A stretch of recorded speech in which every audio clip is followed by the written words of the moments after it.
I want to double back on the bubble thing. So from your perspective, like I always look at it as, LeBron, I think, has said that it was one of the hardest titles to ever win from a mental aspect because you're quarantined in this bubble. There's so much going on in the world. COVID-19 is running rampant.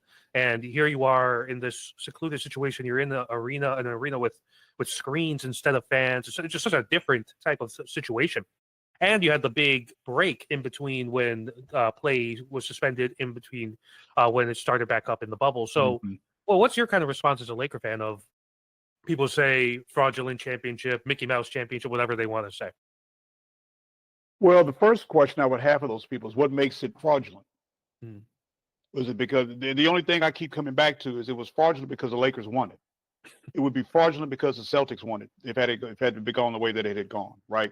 Because it's the Lakers and Celtics and everybody else, right? Historically, that's where it's been. So I took offense to all the comments about the championship being fraudulent. Okay, who's your team? Has your team ever won anything? And are you telling me that you would not be ecstatic if your team won that championship? If you can sit here with a straight face on a stack of Bibles and swear to me that if you are a Minnesota Timberwolves fan or a Bucks fan or whoever you root for, and if you would illegitimize that championship because of the way it was won, then maybe I'll believe you. A championship, as we mentioned earlier, winning is hard. Winning championships is really, really hard. Now, add the fact that you can't travel, which probably was a benefit to a lot of teams. Everybody's right there together, right?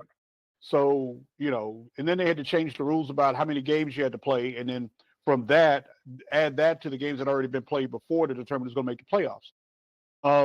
So there was a lot there that was different, not just being in the bubble, but how the rules were changed to determine who's going to make the playoffs. If you remember, Phoenix won every game in the bubble, but hadn't done enough before the bubble to even make the playoffs, right?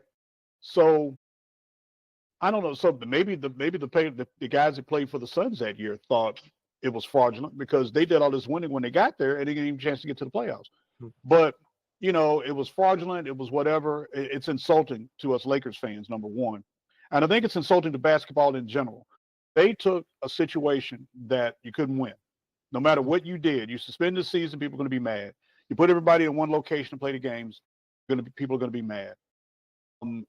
Whatever method you use to determine who's going to make the postseason, somebody's going to be mad.